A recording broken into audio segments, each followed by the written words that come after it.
Hello everybody, this is Gregory with 5-Minute Catholic Apologetics, where 5 minutes of your time may get you to the divine. Today we're going to go back to the arts and talk about Peter Paul Rubens, the great Flemish Baroque painter. Now before we begin, let's start with a prayer. Nomine Patris et Filii et Spiritui Sancti. Amen. Gloria et Patri et Filii et Spiritui Sancto, secutor in principio et nunc et semper et seculi seculorum. Amen. All right, we got Peter Paul Rubens, 1577 to 1640. He is from Flanders, if you think of The Simpsons. Flanders is the region of essentially southern present-day Belgium. Belgium and really the Netherlands were owned by various empires throughout the age of empire. And the southern part was always more Catholic, which is present-day Belgium. And in that area, Flanders and Wallonia, and then the Netherlands eventually became very Calvinist. So speaking of Calvinism, Rubens' dad was a Calvinist and his mother was a Catholic. And when his father died, he essentially converted and became a Catholic. And he, like a previous treatment we did on Fra Angelico, essentially gave all his attribution of his gift to God. He is quoted as saying, "My passion comes from the heavens, not earthly musings." So he was a practicing Catholic, and he is one of the foremost Baroque painters of all time. He's probably up there with, we did Caravaggio, as kind of the forefather of Baroque. But then you also look at Rembrandt, for example. He's another titan. Vermeer would be another titan of the Baroque period. So he was born in that late Mannerism period, and he did a lot of his education in Rome. And so he was exposed at that time, this is early 1600s, to Caravaggio, who was about to die at this time in the early 1600s, and also Tintoretto and Titian and these Mannerist gods, so to speak. And he saw this great work, and then later he went to Spain and he saw some of the Spanish painters, and he saw some of the kind of high Mannerist, high Renaissance paintings that Philip II had in his private collection. And then eventually he went back to Antwerp, which is in Flanders, he's Flemish, and he started his main work over there. So definitely he was inspired by Caravaggio.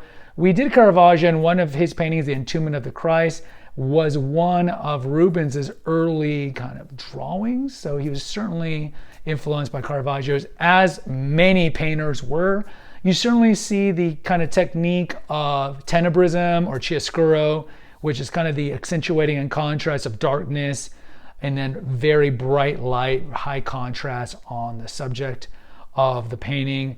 Rubens did this a lot. Rubens is typically known as having Rubenesque figures, so curvy women, because back then that was in fashion. Curvy women meant healthy women that could breed children and wouldn't die if there was a pestilence or drought. And he was married for many decades to his first wife, and then in his 50s he married the niece of his dead wife, who was 16 at the time. But hey, who are we to judge old times? All right, so let's get to his paintings. He did a lot of mythological stuff, and he did do paintings of the French monarchs, Spanish monarchs. There's one of the Medicis, but we're just going to hit his religious ones. And this is in no particular order. Probably his most famous painting is Elevation of the Cross. I remember having to study this when I went to my Jesuit high school. And Elevation of the Cross is beautiful. You see Christ, of course, is on the cross, and he's getting pulled up, and he's in that diagonal fashion. It's very beautiful. We also have Descent of the Cross, clearly, when he's getting taken down from the cross. You can see that. And what you're going to notice in a lot of these paintings, a lot of people, like Rubens likes a lot of people in his paintings. And he likes a lot of motion and action. That is Baroque. Baroque is motion and action. Remember, Renaissance, high Renaissance, like a Raphael or Chimene Raphael, it's all posing, classical formalism. And then you look at Baroque as action, action, action, action, sensualism.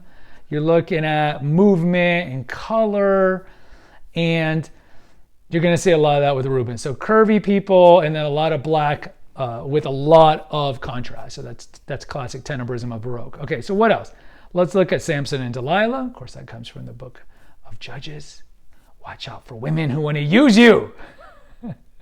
Daniel in the lion's den. One of my favorite, the fall of the damned. This is when Michael and the other angels are throwing the damned into hell, right? Go to the episode we did on 3 Catholic teachings that Catholics don't like to agree with, and we talked to one of those is judgment, right? Nobody goes to hell. It's a great painting. They should put this up in every church. Assumption of the Virgin.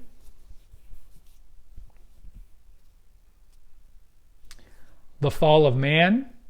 Right? Beautiful. Crown of thorns. The third sorrowful mystery. Adoration of the Magi. The resurrection. And the last judgment. So these are his most famous religious works. Certainly he has secular works and historical works, mythology and so forth. But he was a Catholic, he was a practicing Catholic, and he loved his art and he loved his faith. And that's why he gets the treatment here at 5-Minute Catholic Apologetics. Guys, post in the comments, let me know what your take is on Rubens if you enjoy his work from what you've seen here. Please hit the notification, subscribe, and share button. Share with like-minded people. Until next time, take care, God bless, and pray.